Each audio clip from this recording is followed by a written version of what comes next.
the bosses in the Security Council say, you shall never have the powers that we have as permanent members. And we have asked and asked and asked. And asked and asked.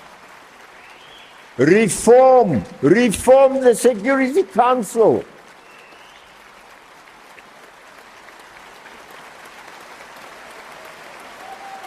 Hey, call me Louis. This is my spot.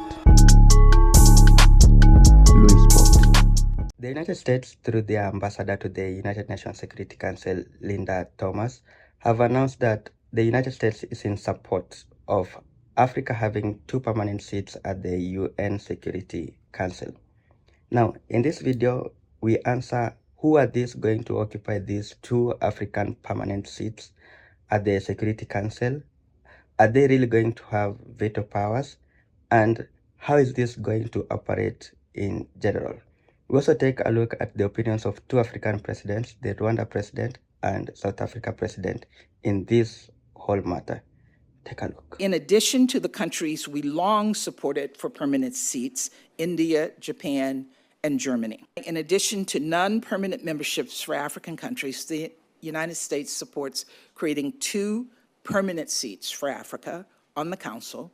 It's what our African partners seek, and we believe this is what is just. We have indicated that we support 2 permanent seats for Africa. How that plays out on the African continent will be up to the Africans to determine. Okay, so permanent membership comes with a lot of perks, just like council membership comes with a lot of perks, and that's the veto.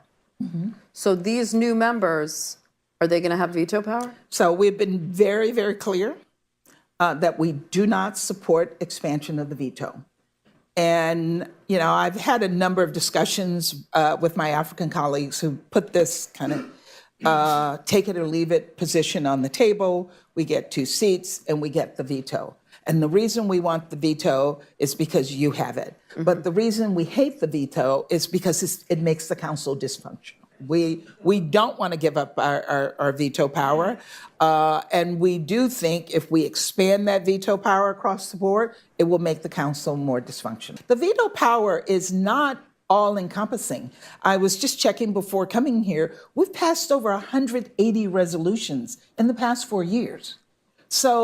And these resolutions are passed with countries engaging with us to ensure that their priorities, their values are in those resolutions. So the council works despite the veto power. The Africans will determine who those permanent members They're are. going to run and have to be voted on by 193 members. But who are their candidates for this? They'll decide that themselves. Because it's not for me to tell the Africans, right, you need to take South Africa, or you need to take Egypt, or you need to take Kenya. They will determine who will run for their seats. But yes, we do have influence. We'll express our views. We're going to vote, and we're going to show an interest in particular candidates over other candidates. But will the candidate that we are in favor of win? I don't know. Again, I will leave it to the Africans to determine who they will put on the ballot to run before the General Assembly. We will fight a fight for our own identity, for our own integrity and personality as Africans. So through a reply on Twitter, this is what Rwanda president had to say about who are supposed to take the seats or the 2 permanent seats at the UN Security Council. 1 permanent seat would have to be held by the African Union Commission, and 2nd seat by an African country on rotational basis, not held by any single country permanently. So when South Africa president was asked about Africa having 2 permanent seats at the Security Council but without veto powers, this is what he had to say. The view from the United States about supporting 2 seats on the UN Security Council is to be welcomed. It basically shows that what we've been saying over years, that a continent of 1.3 billion people not being represented on an important structure like the United Nations Security Council, in fact, diminishes the important role of the United Nations. So that type of statement coming from the United States is to be welcomed. And of course, they underpin it by saying non-veto. And we've got already a number of countries that are members, additional members of the UN Security Council from time to time, and many African countries do participate on an ongoing basis.